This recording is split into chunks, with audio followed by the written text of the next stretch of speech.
आज का शिरडी साईं संदेश।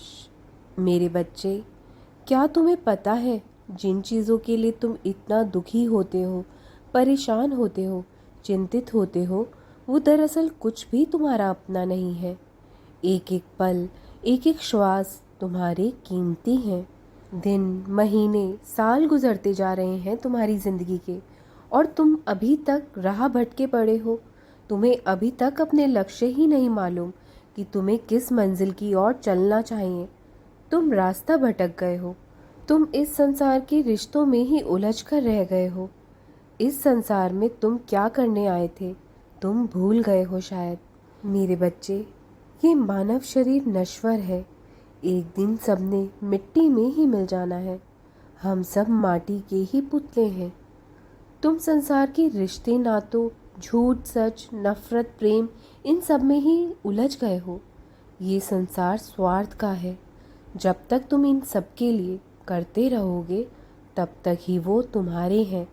जिस दिन कहीं तुम बीमार पड़ गए या तुम किसी के लिए कुछ करने के काबिल ना रहे, तो सबने तुम्हें त्याग देना है। इसलिए उस परमात्मा से प्रेम करो।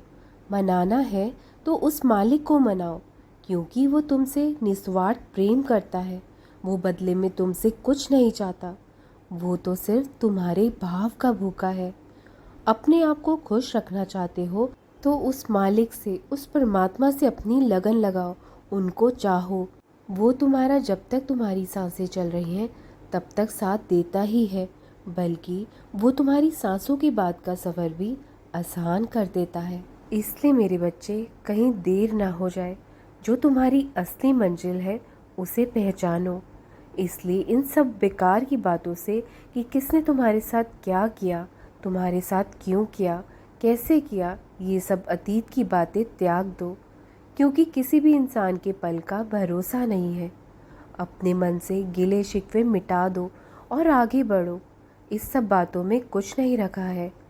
जिसके जैसे कर्म होंगे उसे वैसा ही फल प्राप्त होगा, और किसी और व्यक्ति की वजह से तुम अपने कर्मों को खराब बिल्कुल मत करना। तुम अपनी राह से मत भटको। चिंता त्याग कर तुम मेरा हाथ थाम कर आगे बढ़ते रहो। मैं तुम्हें ये भव सागर पार करा दूंगा। मैं हमेशा तुम्हारे साथ हूँ। खुश रहा करो।